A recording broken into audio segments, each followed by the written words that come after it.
तो नमस्कार दोस्तों, बहुत बहुत स्वागत है आपका आपके अपने YouTube चैनल टीचर मेकर पर। देखिए YouTube पर सबों ने DSSB और यूपी टेट की पेड बैच शुरू कर दी और हमने आपके लिए फ्री बैच शुरू कर दी। ठीक है, तो पेड बैच आपने लिया है तो ठीक है, अगर नहीं लिया है तो हमारी फ्री बैच भी आपके लिए एक महारत ही साबित होगी। अब देखिए यहां से हम लोग क्लास को शुरू करेंगे। आज DSSB हमारा मुख्य उद्देश्य होगा, इनकी प्रिपरेशन हमारा मुख्य उद्देश्य होगा। चूंकि DSSB का जो सिलेबस है नोट डिफाइंड है, उसका क्षेत्र बहुत लंबा है, तो हम ऐसे टॉपिक को पढ़ेंगे जो एग्जाम में आपको मदद करेंगे और सीधे वहां से प्रश्न रहेंगे। ठीक है, तो सीधी बात नो बकवास, क्लास करते हैं शुरू। देखिए आज की जो क्लास है वो है DSSB को फोकसित करते हुए यूपी टेट में भी आपको सहायता करेगी बहुत ही ज्यादा। हिंदी की क्लास हम लोग 1 करने वाले हैं, जिसका वेटेज की आपके एग्जाम में 20 मार्क्स का है। आप चाहे तो 20 में 20 मार्क्स भी ला सकते हैं। आइए हिंदी की पहली क्लास में सबसे पहले हम लोगों ने वर्णमाला से लिया है, वही वर्णमाला जो आप बचपन से पढ़ते आ रहे हो, लेकिन क्वेश्चन कहां से पूछा जाएगा ये आपको अब तक नहीं पता। ठीक है, देखो शुरू करते हैं क्लास को। वर्णमाला जो हमारा होता है, वर्णमाला में वर्णों की संख्या होती है 52 टोटल, यानी कि स्वर वर्ण व्यंजन वर्ण, इनकी संख्या कितनी होती है 52। इसमें से 11 होते हैं हमारे स्वर वर्ण। अच्छा, स्वर वर्ण क्या होता है?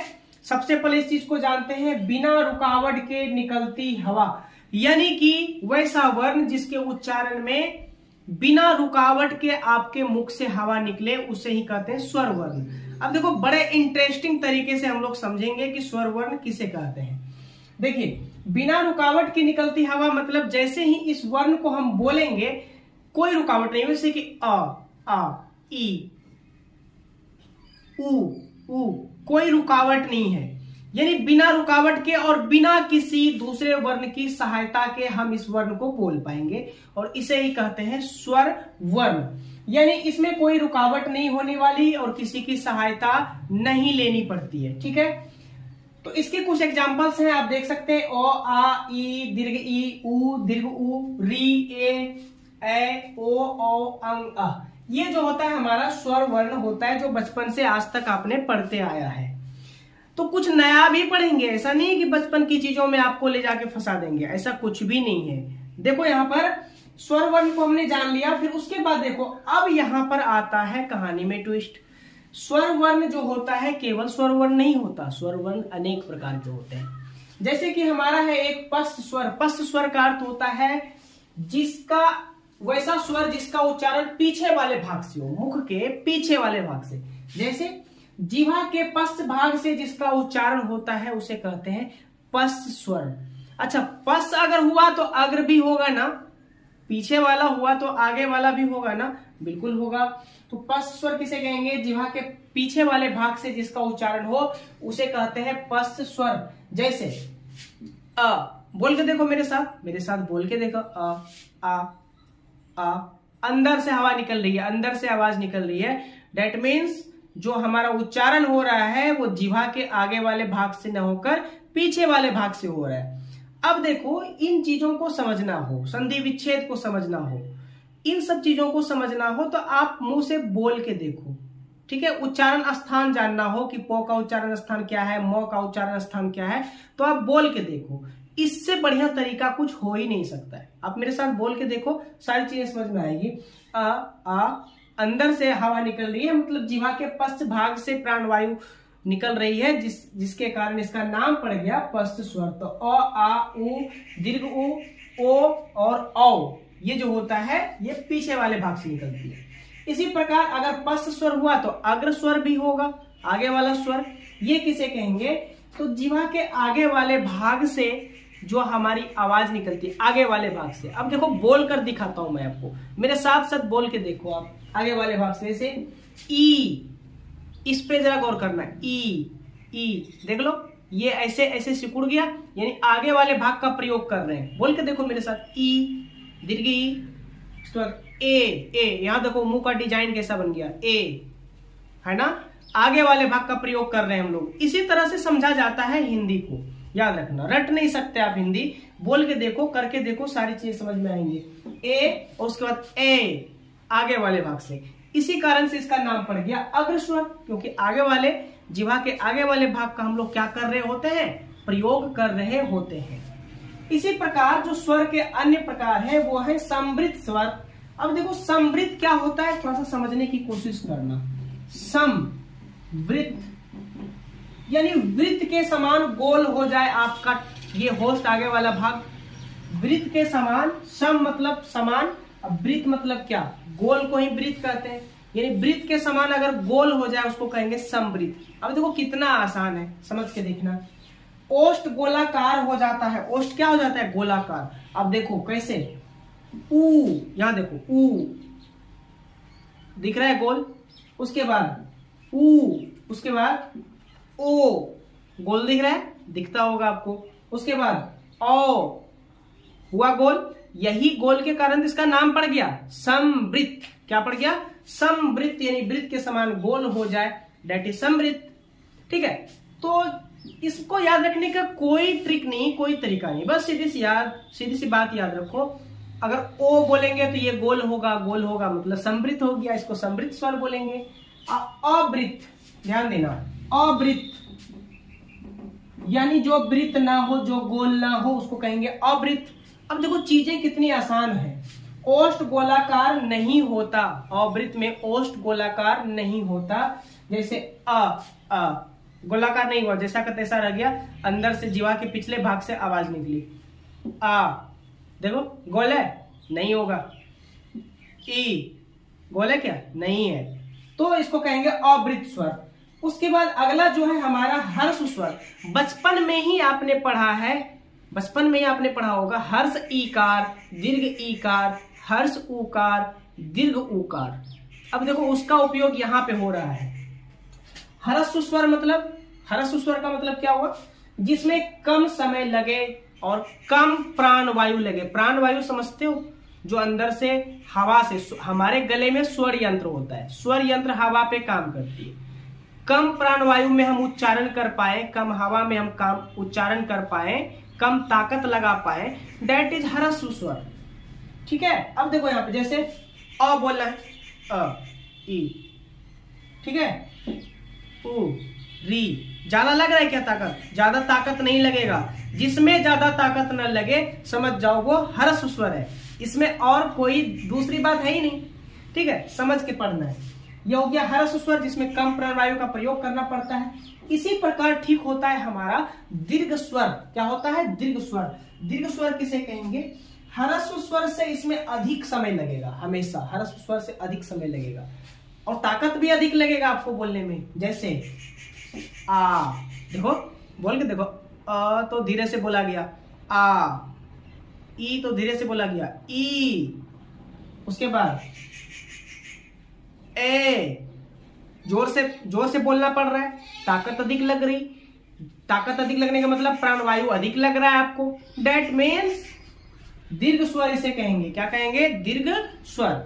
चलिए आगे बढ़ते हैं। आगे है हमारा री। अब देखो री में एक रहस्य छिपा हुआ है, रौ से री, रौ से रहस्य, एक रहस्य छिपा हुआ है। क्या रहस्य छिपा हुआ है, लिखने की दृष्टि से हम री को स्वर मान के चलते हैं कि ये स्वर वर्ण है, आपने पढ़ा होगा, री एक स्वर वर्ण है। ठीक है, लेकिन जब इसका हम उच्चारण कर रहे होते हैं, उच्चारण कर रहे होते हैं, तो ये व्यंजन वर्ण हो जाता है। कैसे, जब हम री बोलते हैं तो रोहर्षी का री का उच्चारण आता है और ये एक व्यंजन वर्ण है। ये क्या है, व्यंजन वर्ण है। इसका मतलब री जो है लेखन की दृष्टि से स्वर है, उच्चारण की दृष्टि से व्यंजन है। हमेशा दिमाग में याद रखना, फंसाने वाले प्रश्न ऐसे ही होते हैं। ठीक है, चलो उसके बाद जो अगला है हमारा वो है अनुस्वार। क्या है, अनुस्वार। अनुस्वार जैसे कि हम लिखते हैं कंगन, कौन स्वर, ग न कंगन। अब ये है हमारा अनुस्वार, आप जानते हो ये है हमारा अनुस्वार, जिसकी मात्रा क्या होती है, कुछ इस प्रकार की मात्रा होती है अनुस्वार की। अब इसके बारे में कुछ चीजें हैं जो आपको याद रखनी है, एग्जामिनर यहां से क्वेश्चन उठाएगा। अब ध्यान दो, जैसे कि अनुस्वार जो होता है अनुनासिक व्यंजन होता है। क्या होता है, अनुनासिक। अच्छा थोड़ा सा ध्यान देना, अनुनासिक का अर्थ क्या होता है, अनुनासिक का अर्थ क्या होता है, जिसका उच्चारण नासिका की सहायता से हो। नासिका, नासिका मतलब नाक, जिसके उच्चारण में नाक की भूमिका होगी, नाक से हवा निकलेगी, नाक पर दबाव पड़ेगा, नाक पर जोर पड़ेगा, दैट मीन्स दैट इज अनुनासिक। इसको क्या कहेंगे? अनुनासिक। नासिका का अर्थ ही होता है नाक, तो ये अनुनासिक व्यंजन होता है। कौन? अनुस्वार अनुनासिक व्यंजन है। अब ध्यान देना, इसका उच्चारण मुख और नाक दोनों से होता है। जैसे कि हमने बोला कंगन, कंगन, कंग, क यानी मुंह से भी आवाज निकला, नाक पर भी बल पड़ा। जब आप कंगन बोल रहे होते हो, खास करके कंगन का क अनुस्वार बोल रहे होते हो, कंग यानी मुंह से भी आवाज निकल रहा है, नाक से भी निकल रहा है। इसका मतलब ये हुआ कि उसका उच्चारण जो होता है मुख और नाक दोनों से होता है। और एक चीज याद रखना, ये जो होता है वर्तनी का पंचमाक्षर होता है, यानी पांचवा अक्षर होता है, पांचवा अक्षर। अब इस चीज को समझना है, आप समझने के लिए आए हो, रटने के लिए तो हमारे चैनल पे नहीं आए होगे, इतना तो हमको पता है। अब थोड़ा ध्यान देना जरा, पंचमाक्षर कैसे होता है। जैसे मान के चलो हमने लिखा दंत, हमने लिखा दंत, तो थोड़ा ध्यान देना, दो तो यहां पर लिखा हुआ है, ठीक है, दो यहां पर लिखा हुआ है। अब जो आपको ये अनुस्वार दिख रहा है, वो अनुस्वार पता है कैसे आया? पंचमाक्षर है वो, पांचवा अक्षर, इसी वर्ण का, इसी वर्ग का पांचवा अक्षर। तो त थ द ध को पांचवे तक लेके जाओ, तो आप बोलोगे सर त थ द, जैसे कि आप बोलोगे सर क्या, त थ द ध न, 1 2 3 4 5, क्या आया? 9 आया। अब दंत का जब उच्चारण करते हैं उसमें भी 2 आता है, जैसे द आधा न, तो यहां पर दंत आता है, 9 आता है। तो ये पांचवा अक्षर होता है, हमेशा याद रखना है, इसलिए उसका उच्चारण अनुस्वार लगा के तो कर दिया जाता है। चूंकि ये जो तो दो वर्ग है उसी का था, इसीलिए अनुस्वार लगा। अगर उसी वर्ण का नहीं होता तब तो ऐसा लगता द आधा न तो दंत, लेकिन ये बोलना गलत होगा, क्योंकि चूंकि नौ उसी वर्ग का, त थ द ध न उसी वर्ग का है, इसीलिए ये वाला नो नहीं लगा के अनुस्वार लगाएंगे। ठीक है, याद रखना है। तो पांचवा हो गया आपका, तो इसको क्या बोला गया कि वर्तनी का क्या होता है? ये पंचमा अक्षर होता है, यानी पांचवा अक्षर होता है। ठीक है, अब देखो, अब यहां पे कुछ बातें हैं जिसको आपको याद रखनी है। क्या याद रखनी है? यदि शब्द में उसी वर्ग का नासिक व्यंजन हो, यदि शब्द में उसी वर्ग का नासिक व्यंजन हो, जैसे आपको अभी हमने बताया, जैसे कि मान के चलो प अनुस्वार प पम, तो ये प वर्ग है, ये प वर्ग है। अब जरा ध्यान देना, प वर्ग क्या होता है? प फ ब भ म। अब प फ का ये पांचवा अक्षर गिनना जरा, प फ ब भ म, पांचवा अक्षर क्या है? म है, पांचवा अक्षर म है। तो कुछ इस प्रकार का उच्चारण आएगा, ये वाला म देख लो यहाँ पर, म, पंप, यानी प आधा म प, पंप, कुछ इस प्रकार का उच्चारण आता है। लेकिन चूंकि ये प वर्ग का ही म है, ये प वर्ग का ही म है, इसी कारण से ये आधा नहीं लगा के अनुस्वार लगा दिया करते हैं, और यही रूल कहता है। ये आधा म प लगाएंगे तो आपका गलत हो जाएगा, प अनुस्वार और प क्या हो गया? पंप हो गया। तो यदि शब्द में उसी वर्ग का नासिक व्यंजन आए तो अनुस्वार का प्रयोग करेंगे हमेशा, और अगर उसी वर्ग का ये नहीं आता, यहाँ पे नासिक व्यंजन क्या है? नासिक व्यंजन यहाँ पर म है, जिसके उच्चारण में नाक पर बल पड़ता है, नाक से हवा निकलती, नाक से मतलब नाक से उच्चारण होता है उसका। ठीक है, यदि शब्द में भिन्न व्यंजन आए तो जो है अनुस्वार नहीं लगा के, जैसे यहाँ पे ध्यान देना, जैसे हम लिखते हैं जन्म, क्या लिखते हैं? जन्म। तो देखो जो है यहाँ पर, जो किस वर्ग का है? च छ ज झ य। ठीक है, अच्छा यहां पर आप देखो, यहां जो नौ आया है, क्या इसमें है क्या? च छ ज झ य, इसमें नौ है क्या? नहीं है, यानी इस वर्ग का नहीं है पांचवा अक्षर, इस वर्ग का पांचवा अक्षर नहीं है, इस कारण से यहां पर ये वाला नो लगा, तब यहां पर अनुस्वार नहीं लगेगा। सेम वर्ग का रहेगा तो अनुस्वार लगेगा, नहीं तो नहीं लगेगा। ये बात याद रखना है आपको। ठीक है, चलो हो गया।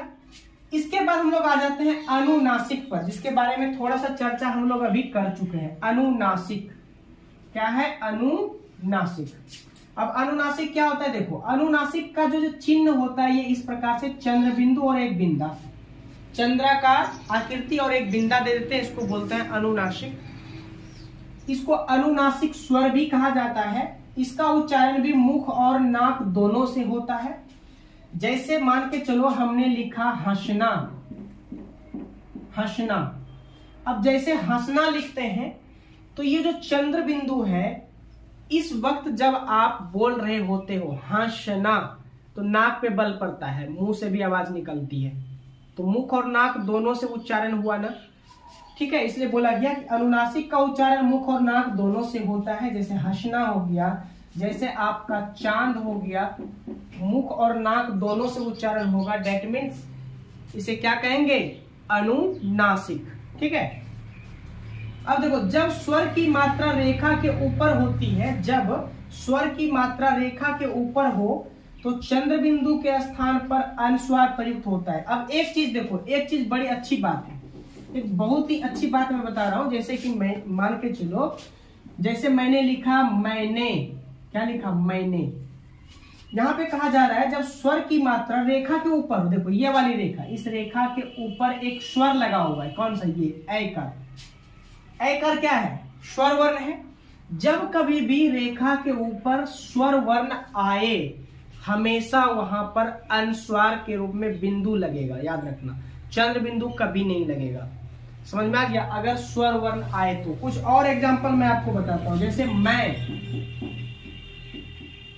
ऊपर में क्या है? स्वर वर्ण है। जैसे ही स्वर वर्ण आएगा आपको अनुस्वार का प्रयोग करना है, ठीक है। चंद्र बिंदु का प्रयोग नहीं होगा। जैसे कहीं, ऊपर में क्या आया? ऊपर में दीर्घ ईकार, लेकिन है तो स्वर वर्ण, स्वर वर्ण है। ऊपर में स्वर वर्ण आए तो यही अनुस्वार का प्रयोग होगा, चंद्र बिंदु का प्रयोग नहीं कर सकते आप। ये बात आपको याद रखना है। आगे बढ़ते हैं। अगला है हमारा विसर्ग। अगला है विसर्ग। देखो, विसर्ग का जब भी हम बोला करते, जैसे कह, कह, म, प, जैसे बोलते हैं वहां ह का उच्चारण आता है। किसका? ह का।